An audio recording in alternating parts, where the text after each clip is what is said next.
Hi, this video is to help you complete the Learning Community case study for the parents, guardians, and families of the students that you'll be teaching at the school you've chosen. And even though teachers joke about it quite a bit as parents being often the biggest challenges to a great school year, in reality, parents are usually the biggest assets to having a great school year. And a lot of Hawaii schools understand this, so they've created something called the School Community Councils, which allows parents to be involved in the decision making of the school, which empowers them to feel like they are actually making a difference in the school, which gives a greater buy-in. So to understand who your parents and families are, we need to understand them in terms of their socioeconomic background. And so take a moment to visit the School Status and Improvement Report for your school and take a look at your community's population, the age of your population, income, and average level of education.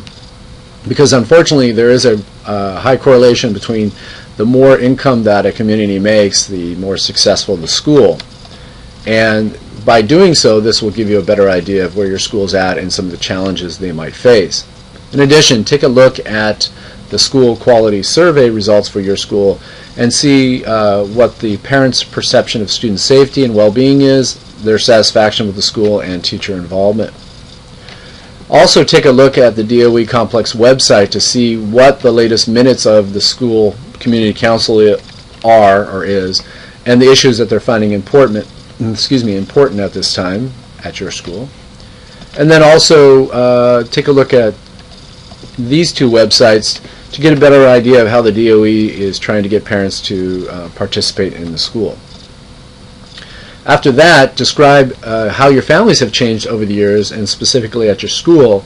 So what you'll be doing is looking how we've gone from a very nuclear traditional family to a more permeable family by looking through these texts and getting a better understanding of some of the challenges of what it's like to teach in the 21st century, because as you know that we have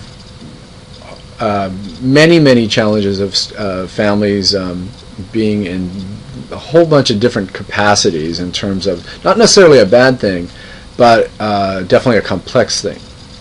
Also, take a look at the DOE School Status and Improvement Report again and compare an old report to a new report to see if any of the demographics and satisfaction with the schools have changed, for example.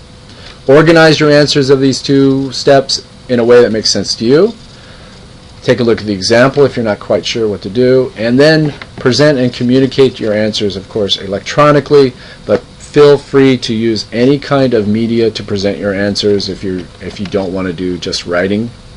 Save your work in some kind of word processor or electronic media, and then you can move on to the next section, which is the schools. Okay, that's it.